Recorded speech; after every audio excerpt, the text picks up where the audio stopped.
एक समय की बात है जब प्रतापगढ़ नाम का एक राज्य था। वहाँ का राजा बहुत अच्छा था, मगर राजा को एक सुख नहीं था। वह यह कि उसके कोई भी संतान नहीं थी और वह चाहता था कि अब वह राज्य के अंदर किसी योग्य बच्चे को गोद ले ताकि वह उसका उत्तराधिकारी बन सके और आगे की बागडोर को चला सके।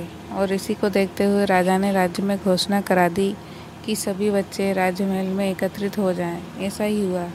राजा ने सभी बच्चों को पौधे लगाने के लिए भिन्न भिन्न प्रकार के बीज दिए और कहा कि अब हम 6 महीने बाद मिलेंगे और देखेंगे कि किसका पौधा सबसे अच्छा होगा। महीना बीत जाने पर भी एक बच्चा ऐसा था जिसके गमले में वह बीज अभी तक नहीं फूटा था, लेकिन वह रोज़ उसकी देखभाल करता था और रोज़ पौधे को पानी देता था।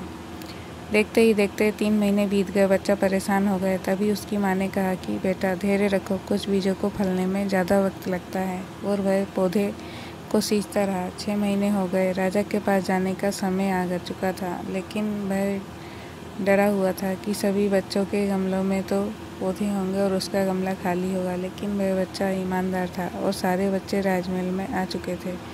कुछ बच्चे जोश से भरे हुए थे क्योंकि उनके अंदर राज्य का उत्तराधिकारी बनने की प्रबल लालसा थी। अब राजा ने आदेश दिया कि सभी बच्चे अपने अपने गमले दिखाने आए, मगर एक बच्चा सहमा हुआ था क्योंकि उसका गमला खाली था। तभी राजा की नज़र उस गमले पर गई। उसने पूछा, तुम्हारा गमला तो खाली है? तो उसने कहा, लेकिन मैंने इस गमले की 6 महीने तक देखभाल की है। राजा उसकी ईमानदारी से खुश था कि उसका गमला खाली है, फिर भी वह हिम्मत करके यहाँ तो आ गया। सभी बच्चों के गमले देखने के बाद राजा ने उस बच्चे को सभी के सामने बुलाया। बच्चा सहम गया और राजा ने वह गमला सभी को दिखाया। सभी बच्चे जोर से हंसने लगे। राजा ने कहा, शांत हो जाइए, इतने खुश मत होइए। आप सभी के पास जो बीज थे वो बंजर हैं। आप चाहें कितनी भी मेहनत कर लें, उनसे कुछ नहीं निकलेगा, लेकिन असली बीज यही था।